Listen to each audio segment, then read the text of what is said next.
नमस्कार मंडळी, आज आम्ही जातोय एका अशा पवित्र आणि ऐतिहासिक ठिकाणी जिथे आल्यावर मनाला अथांग शांतता मिळते.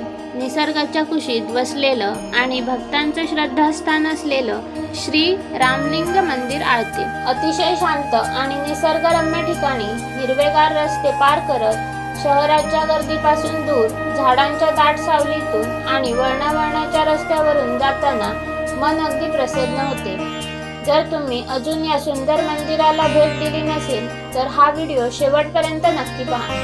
या मंदिराचा इतिहास अतिशय रंजक आणि प्राचीन आहे. पौराणिक कथेनुसार प्रभू श्री रामचंद्रांच्या वनवासाच्या काळाशी या जागेचा संबंध जोडला जातो.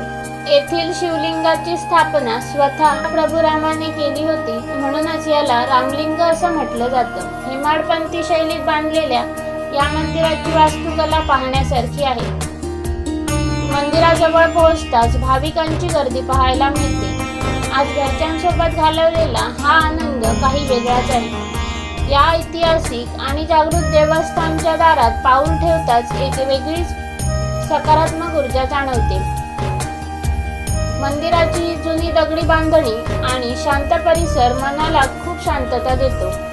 इथे असलेल्या सुंदर मूर्तींचे दर्शन घेऊन मन तृप्त झाले.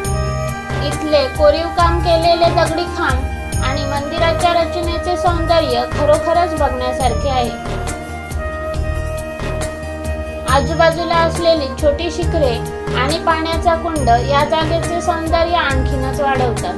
उंचावरून दिसणारा हा मंदिराचा परिसर आणि निसर्गाचे हे सुंदर रूप डोळ्यांचे पारणे फेडणारे आहे.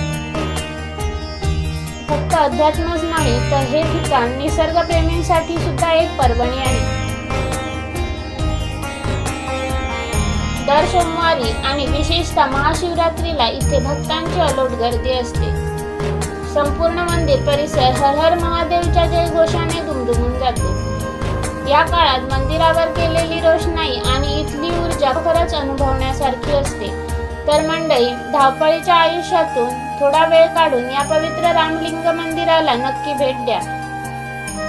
कोल्हापूर पासून हे मंदिर अवघ्या 25 ते 30 किलोमीटर अंतरावर आहे. जर तुम्ही 1-2 दिवसाची कोल्हापूरला ट्रिप प्लॅन करत असाल तर हे ठिकाण नक्की पाहायलाच पाहिजे.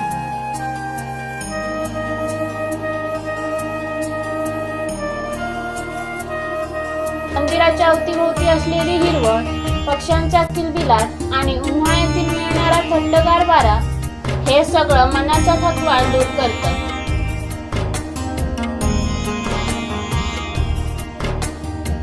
तुम्हाला हा व्हिडिओ कसा वाटला कमेंट करून नक्की सांगा. व्हिडिओ आवडला असेल तर लाईक करा, शेअर करा आणि चॅनलला सबस्क्राईब करायला विसरू नका.